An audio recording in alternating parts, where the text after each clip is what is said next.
Bismillahirrahmanirrahim. Assalamualaikum warahmatullahi wabarakatuh. Pada pertemuan kali ini kita akan membahas tentang logam-logam yang memiliki struktur mikro dengan bentuk kristal struktur dengan bentuk heksagonal close packed atau yang sering kita singkat sebagai HCP.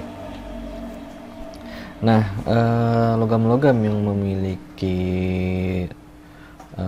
struktur heksagonal HCP ini ya, itu biasanya yang sering kita temui di pasar di lapangan itu kebanyakan adalah Be, beryllium, Mg, magnesium, Zn, zinc, Ti, titanium, dan Zr, zirconium. Nah, masing-masing ini punya karakteristik tersendiri yang menyebabkan dia digunakan. Kita bahas dulu satu-satu. Yang pertama adalah beryllium. Nah, beryllium ini dia biasa digunakan karena dia punya elastic modulus sama yang cukup bagus sama densitasnya. Jadi dia termasuk dia punya high elastic modulus sama low density.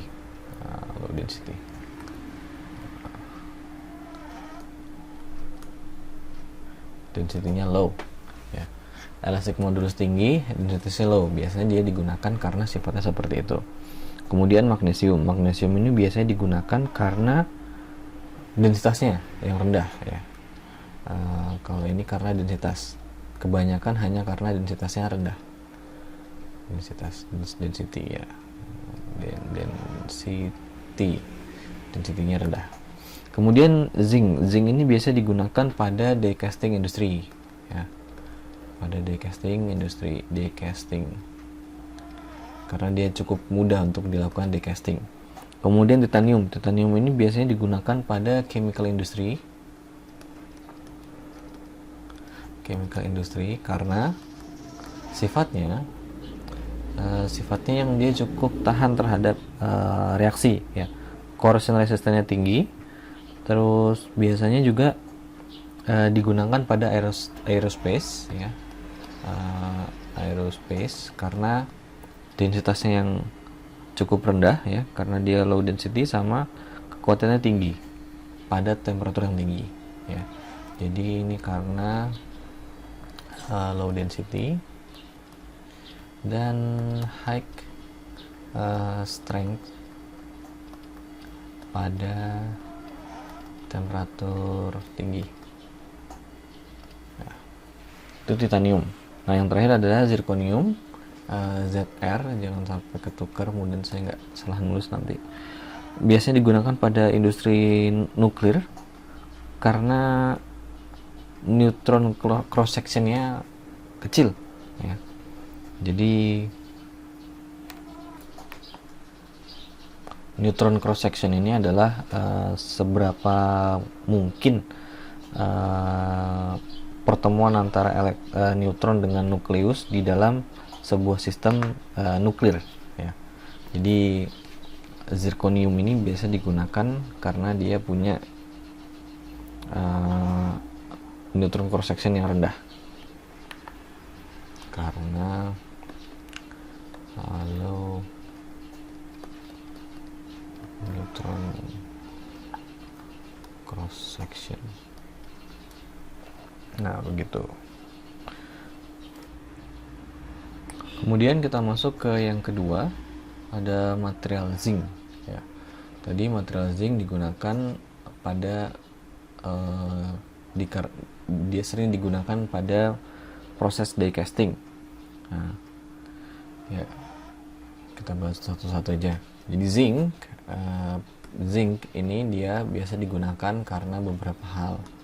Yang pertama, dia digunakan sebagai alloying element.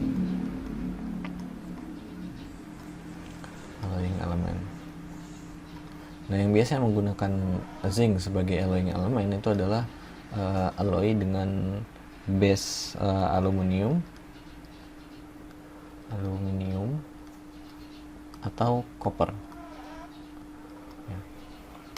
Kemudian yang kedua, biasanya dia juga digunakan untuk proses galvanis ya. Jadi galvanizing steel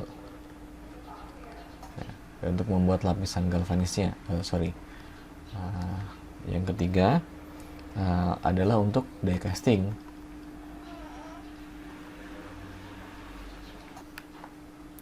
Proses die casting alloy itu biasanya die utamanya ya, die itu apa, cetakan utamanya dari cast alloy itu yang biasa digunakan itu namanya zamak ya. Zamak itu adalah logam dengan paduan Al dan 4% Al dan 0,2% Mg. Zamak ini adalah paduan zinc ya. Zamak ini adalah paduan zinc ya, dengan elemen Al sebesar 4% dan kadang ada Mg-nya sebesar 0,2%.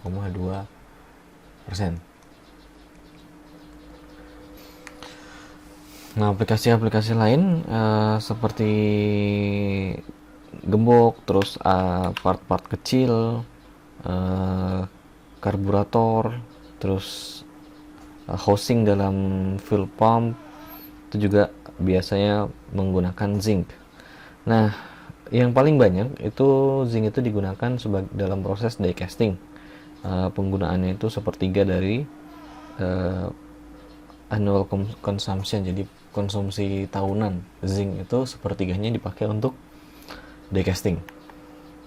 Nah, di antara logam-logam yang digunakan untuk die casting ya, biasanya kan yang digunakan untuk die casting itu adalah Al ya. Die casting ini biasanya menggunakan Al, terus Mg sama zinc sama zinc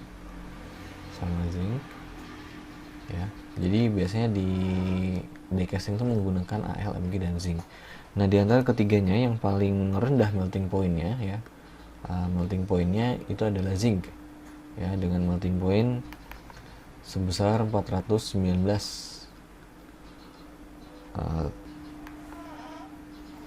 Makanya zinc ini digunakan dalam proses die casting.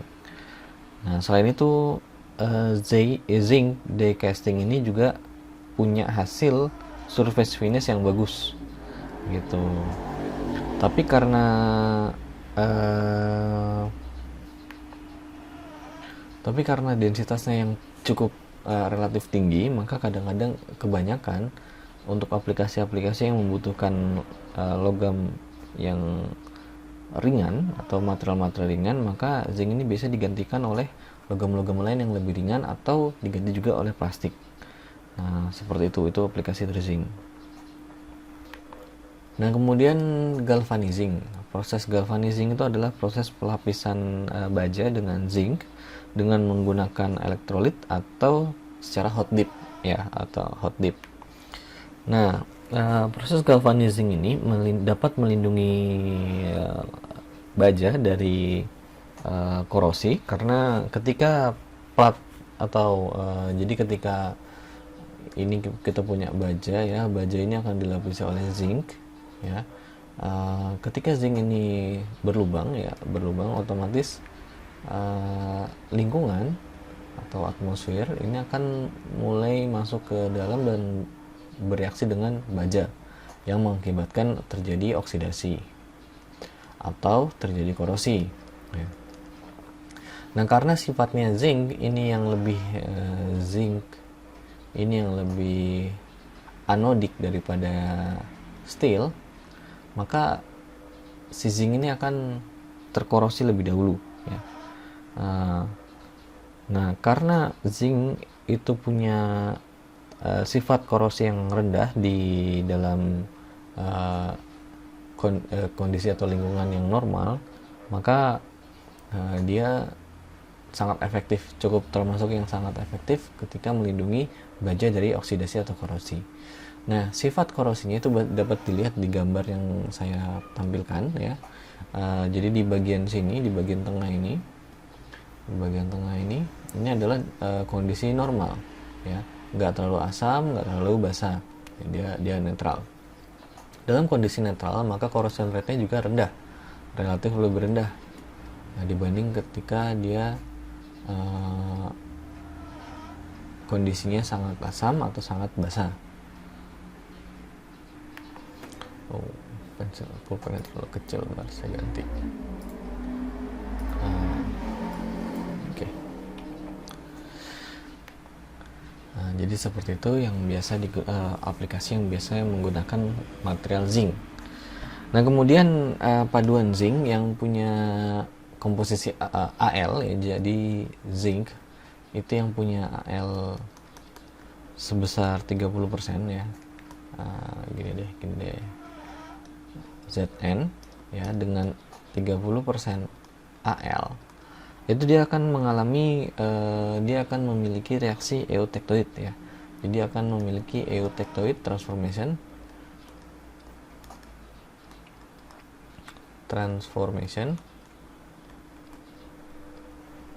yang transformasi ini menghasilkan material dengan sifat yang mudah atau dapat mengalami superplastic forming ya. Dapat menghasilkan material yang bisa memungkinkan untuk mengalami superplastic forming. Jadi seperti itu material zinc. Kemudian kita masuk ke magnesium. Magnesium sebagaimana yang tadi dijelaskan termasuk salah satu logam yang ringan ya. Jadi magnesium ini punya densitas yang dia densitasnya itu adalah densitas apa? Rho dari Mg itu plus minus 2/3 dari rho Al. Jadi kurang lebih itu adalah 1/4 dari steel. Karena sifatnya yang ringan, maka magnesium ini banyak digunakan di mobil ya, otomobil, terus dapur, alat-alat dapur, terus alat-alat gardening apa ya, berkebun. Dan hasil-hasil dari injection molding magnesium ini bisa juga dapat ditemui di komponen-komponen seperti laptop, terus komputer, kamera, HP, itu juga biasanya menggunakan zinc. Nah, magnesium. Nah, magnesium ini biasanya dibuat paduan dengan alloying elemen zinc dan aluminium ya. Jadi Mg ini biasanya dialloy dengan aluminium atau zinc. Yang keduanya sama-sama punya kelarutan yang cukup tinggi, yang cukup baik ya, di atas temperatur 300 derajat. Ya, jadi kalau misalnya dilihat dari sini, ini ada temperatur 300 derajat. Ya, di sini temperatur 300 derajat, dia di atas 300 bisa sampai melarutkan 6,2%. 6,2% Zn ya. Dan kalau di Al, di Al itu Al bisa larut di dalam Mg sampai sebesar 12,7. Nah, ini yang paling banyak biasa digunakan sebagai paduan. Nah, kemudian alloying elemen lain itu seperti thorium ya, ada bisa juga di sini adalah thorium ya. Terus ada lagi Mn, mangan ya, terus ada lagi zirconium sama rare earths ya. Rare earths,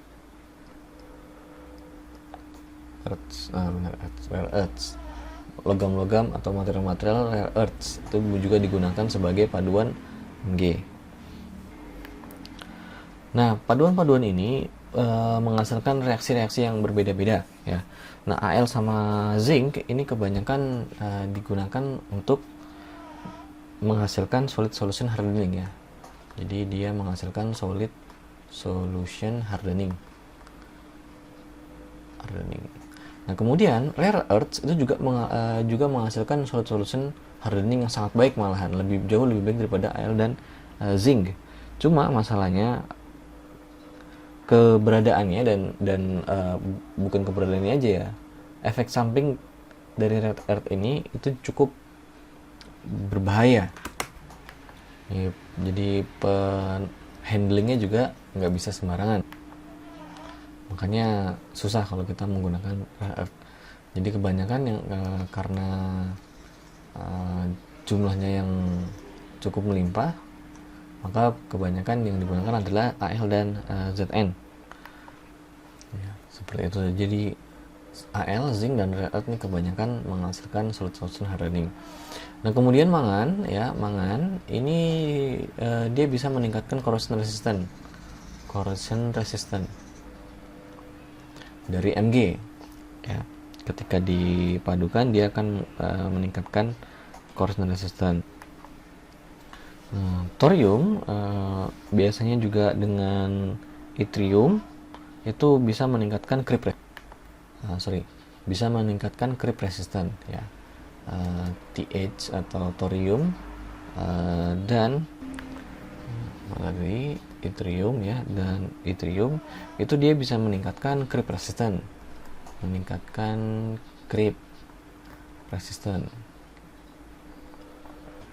Nah, sedangkan zirconium ini digunakan sebagai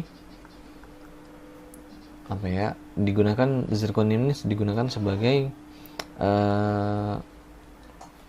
istilahnya apa? Agent ya, alloying agent untuk menghasilkan grain yang lebih halus ya. Jadi istilahnya apa tuh? Grain refinement. Nah, grain refinement ya, ketika melakukan casting gitu. Nah, terus ada logam-logam lain yang juga bisa digunakan, itu seperti tadi di sini ada yttrium ya. Kemudian ada lagi silikon. Silikon ini dia digunakan untuk meningkatkan fluidity, tin ya. Tin itu dia untuk meningkatkan ductility. Ada lithium itu dia untuk meningkatkan atau bukan meningkatkan ya, menurunkan density ya. Terus rare earth tadi ya, rare earth dan cerium ya. Cerium ini juga meningkatkan cerium atau ya, cerium biasanya itu meningkatkan dia bisa mengalami membentuk presipitat pada Mg, dan dia bisa meningkatkan kekuatan dan menurunkan kecenderungan untuk crack ya. Jadi improve strength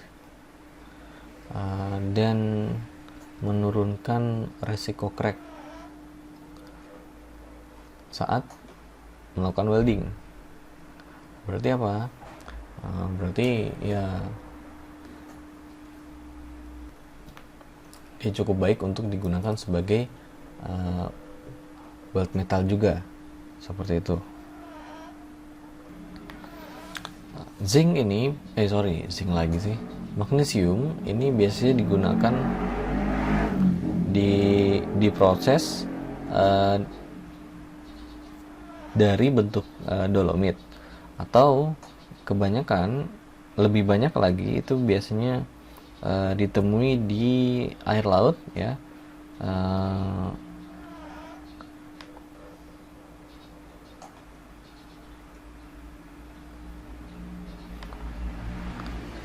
Lebih banyak, jadi magnesium ini lebih banyak sumbernya itu ditemukan di air laut.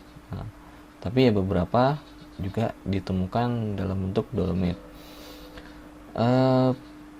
Kebanyakan atau penggunaan penggunaan magnesium yang paling banyak itu biasanya ditemui di paduan aluminium. Tapi semakin kesini, semakin sekarang itu banyak magnesium yang sudah membentuk paduannya sendiri. Jadi ketika kita bicara Mg plus Al ya, itu kita bilang Mg base alloy. Sedangkan kalau misalnya yang satunya lagi itu Al base. Ya, jadi dulu penggunaan magnesium yang sangat banyak dalam sekali penggunaan itu kebanyakan sebagai alloying elemen dari aluminium alloys. Tapi sekarang Mg base alloys itu sudah mulai banyak digunakan.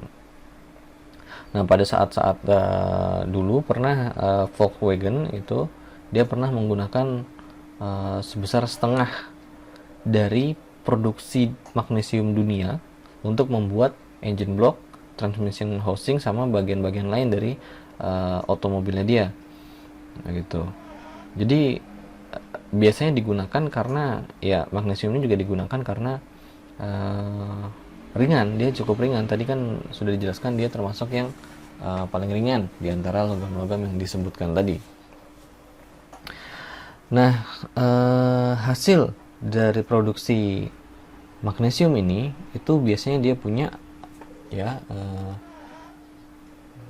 nggak apa-apa deh kita makan sedikit bagiannya. Atau digeser, bisa digeser nih ya. Jadi kita geser sedikit. Jadi magnesium ini dia hasil produk rodnya atau ya rod product dari Mg itu biasa punya tensile yield strength yang tinggi dibandingkan dengan compressive yield strength-nya. Ya, jadi dia high tensile strength. Ya, tensile strength berarti itu gimana? Gini aja, tensile itu lebih besar dibandingkan dengan kompresi. Ya, kekuatan kompresinya. Nah, yield. Ya, ini yieldnya kita ngomongin yield. Jika kita ngomongin yield, ya. Jadi yield strength, ya, tensile yield strength-nya itu biasanya lebih tinggi dibandingkan dengan compressive yield strength-nya. Nah, ini karena bentuk mikrostrukturnya yang cukup unik ya. Jadi dia menghasilkan mikrostruktur yang mana basal plane-nya ya 0001 ya. 0001 dia paralel dengan aksisnya. Nah, sehingga menyebabkan bisa memungkinkan terjadinya twinning ketika dilakukan kompresi. Sedangkan kalau misalnya di tension itu dia tidak mengalami twinning ya. Jadi ini tergantung dari orientasi orientasi mikrostruktur. Makanya kita perlu untuk membahas mengetahui bidang-bidang dalam kristal struktur logam gitu. Nah, magnesium alloy itu bisa mengalami korosi pada larutan asam, tapi dia akan membentuk lapisan pasif dalam larutan basah ya, sebagaimana yang ada di sini ya. Dia akan dia mengalami dissolve ya, terus di sini dia akan membentuk film asid film. Ini dia akan membentuk lapisan asid. Di sini dia akan membentuk alkalin film. Saya ulangi lagi ya. Jadi dia akan mengalami korosi ya di dalam larutan asam ya, tapi dia akan mengalami pasifasi dalam larutan basah.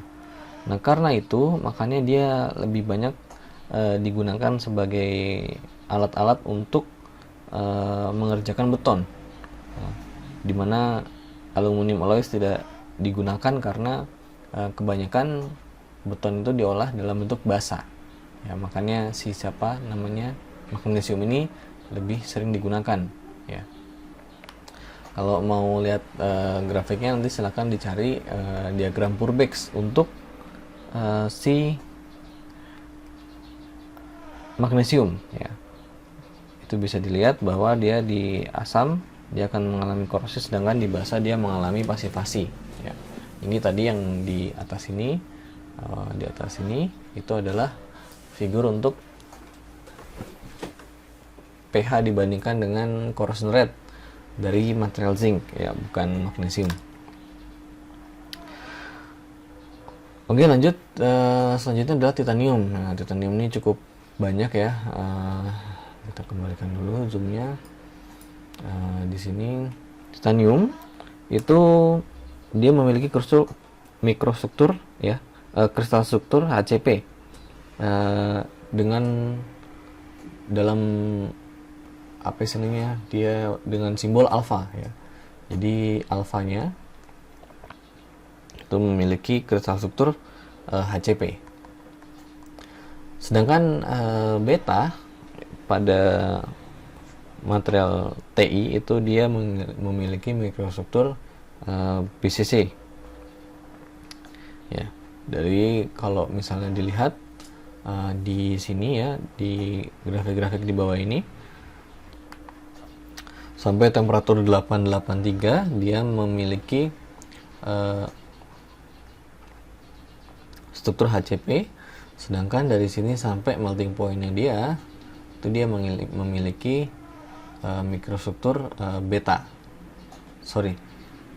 kristal struktur beta. Densitasnya itu dia berada di antara aluminium dan steel, ya. Jadi dia lebih ringan daripada steel tapi lebih berat daripada aluminium. Nah, sifatnya titanium ini sangat reaktif, ya. Dia bisa dia bisa mengalami reduksi, ya,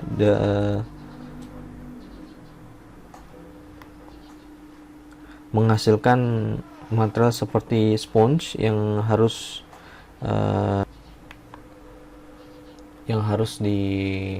dia biasanya menghasilkan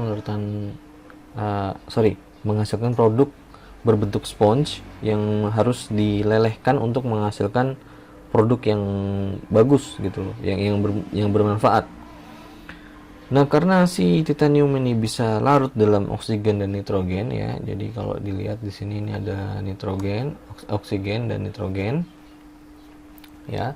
Jadi karena dia bisa larut di dalam oksigen, bisa melarut oksigen dan nitrogen, ya, maka dia harus diproses dalam lingkungan yang vakum atau dalam lingkungan yang inert. Nah, ini termasuk ketika kita melakukan proses hot working. Jadi dia harus dijaga lingkungannya agar vakum atau dalam lingkungan yang inert. Maka dari itu, karena produksinya yang susah, maka hasil atau produk dari titanium ini cukup mahal dibandingkan dengan yang lain. Nah, sedangkan alloying elemennya, ya, alloying elemen dari si titanium, ya, ini akan dibahas satu-satu nanti. Itu dibagi menjadi dua. Alloying elemen yang dia memperbanyak fase alfa, sama alloying elemen yang dia memperbanyak fase beta, ya. Kalau istilah metalurginya, apakah dia penstabil alfa atau dia penstabil beta. Nah, jadi temperatur di mana alfa berubah menjadi beta itu kan ini di sini, ya, di 883 ini, ya, di 883 ini. Nah, ketika kita ngomongin penstabil alfa, maka alfa akan lebih stabil, lebih mudah terbentuk alfa. Alfanya akan lebih luas, otomatis si alfa ini titik lelehnya ini, titik reaksinya ini akan naik, ya, sehingga daerah alfa akan lebih luas, gitu. Kalau penstabil beta, maka titik reaksinya ini akan turun, ya, maka betanya ini akan lebih luas, gitu, ya, betanya akan lebih banyak. Oksigen dan nitrogen yang biasanya mengalami interstisi pada paduan titanium, ya, atau logam titanium, itu biasanya punya solubility yang tinggi, ya, di dalam alfa ketimbang di dalam beta.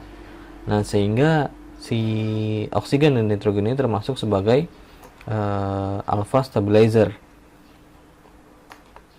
Nah, kemudian kita juga punya karbon. Karbon itu juga termasuk penstabil alfa, ya. Jadi kalau misalnya dilihat di sini dia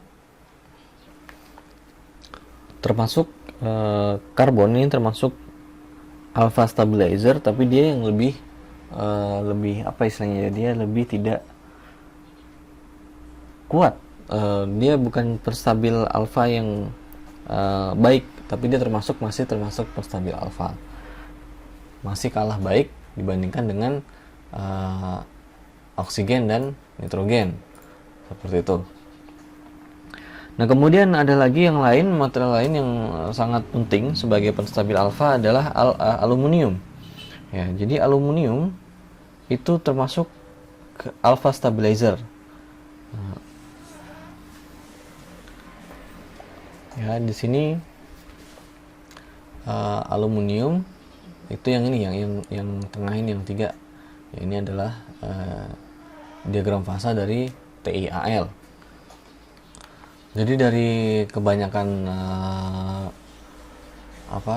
alpha stabilizer tadi, kalau misalnya dilihat, dapat dilihat bahwa semakin bertambah persen alloying elemennya, ya, ini semakin bertambah persen alloying elemennya, maka persen alfanya juga kan semakin naik, ya, persen alfanya kan semakin naik, dan persen betanya semakin turun, ya, seperti itu. Ya, ini naik, ya. Dengan persen beta dia akan bukan yang ini ya sebenarnya, ya, yang ini nih. Nah,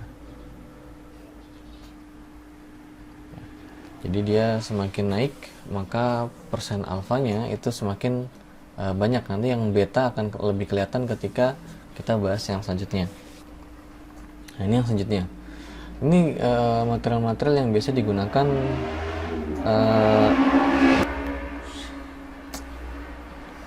sebagai penstabil alfa dan beta.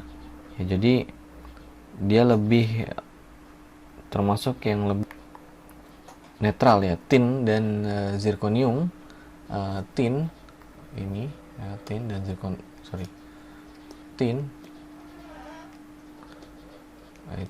tin dan zirconium itu termasuk yang salah satu yang lebih cenderung lebih netral terhadap alfa dan beta. Nah, kalau misalnya dilihat, dia lebih cenderung membentuk beta, tapi termasuk yang rendah, itu efeknya. Jadi dia agak netral. Sedangkan yang lain seperti kromium, molybdenum, ya, vanadium yang ada di sini, terus ada lagi thallium, terus wolfram, itu termasuk material-material yang penstabil beta. Dilihat dari mana? Kalau dilihat dari sini, ya, alfanya itu turun. Semakin dia naik, semakin komposisinya naik, maka alfanya turun. Ya, semakin dia naik, alfanya turun. Semakin dia naik, alfanya turun. Nah, itu dia akan menghasilkan beta yang lebih luas. Gitu. Maka dari itu ini termasuk dari beta stabilizer. Nah, titanium itu termasuk dari material, dia dikategorikan berdasarkan bentuknya ketika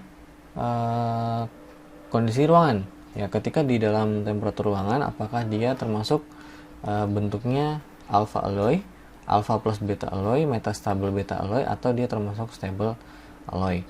Nah, biasanya paduan-paduannya itu bisa dilihat di sini, ya, dimana yang semakin ke kanan itu dia semakin stabilizer concentration, ya. gitu. Nah, kemudian kita masuk sudah selesai bahas titanium, kita bahas zirconium. Zirconium itu mirip dengan tadi titanium ya. Dia juga mengalami perubahan alfa menjadi beta, di mana alfa itu HCP, beta itu adalah BCC. Ya. Tapi dalam zirconium perubahannya itu di temperatur 862. Ya, di sini di 862 derajat Celcius. Alloy utama dari zirconium itu namanya zircaloy. Zircaloy itu zircaloy 2 itu adalah zirconium plus 1,5% tin. Biasanya digunakan untuk nuclear fuel element dalam reaktornya. Seperti yang saya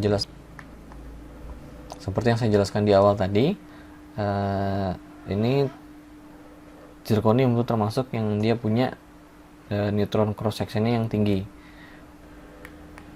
Artinya dia bisa menyerap beberapa neutron, ya, sedikit. Nah, tapi si zirconium ini bisa mengalami embrittlement dengan hidrogen dan membentuk hydrate. Yang hydrate ini mengalami presipitasi sehingga menyebabkan embrittlement gitu. Jadi kita tulis di sini zirconium ini mudah mengalami hidrogen embrittlement. Gimana? Mudah mengalami hidrogen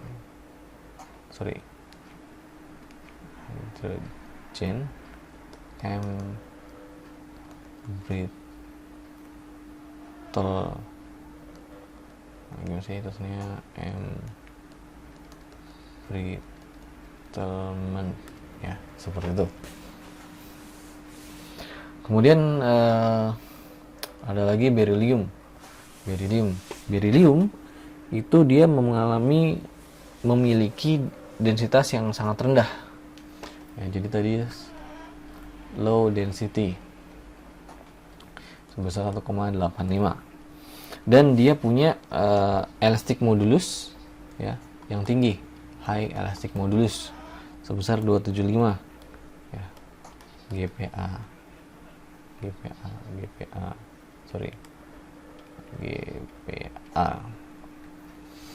Nah, kemudian material ini termasuk yang sangat brittle ya, very brittle. Dia sangat brittle. Brittle itu adalah getas.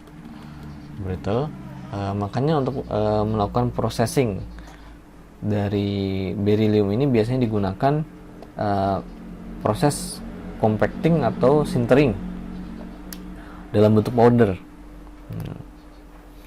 Karena sifatnya yang sangat ringan ya, belum saya tulis. Jadi brittle, maka manufakturnya menggunakan kebanyakan dia menggunakan compacting dan sintering dalam bentuk powder. Oke. Karena materialnya sangat ringan dan kaku ya, maka biasanya digunakan sebagai giroskop ya, giroskop atau instrumen-instrumen lain. Biasa juga dia digunakan sebagai jendela X-ray. Dan dia punya sifat dia punya sifat yang sangat toksik ya. Jadi beryllium ini toksik.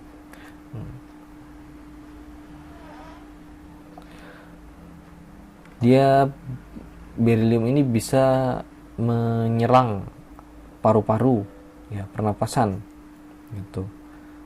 Karena toksik itu, karena dia beracun, maka bahaya ya. Jadi mudah membentuk, karena ringan tadi dan biasa dibentuk dalam bentuk powder, maka dia mudah ya, kalau ketiup aja dia mudah terbang. Jadi bahaya ketika terhirup dan masuk ke paru-paru. Nah, maka dari itu penggunaannya sangat hati-hati ketika menggunakan beryllium. Nah, ketika dia memproses beryllium, maka biasanya digunakan dengan sangat hati-hati. Ya, sekian dulu pertemuan kita pada kali ini membahas tentang logam-logam yang memiliki kristal struktur heksagonal close pack. Ya, tadi kita sudah bahas tentang pertama adalah zinc, kemudian ada magnesium, ada Ti, zirconium, dan beryllium. Sekian, terima kasih atas perhatiannya, semoga bermanfaat. Saya akhiri. Assalamualaikum warahmatullahi wabarakatuh.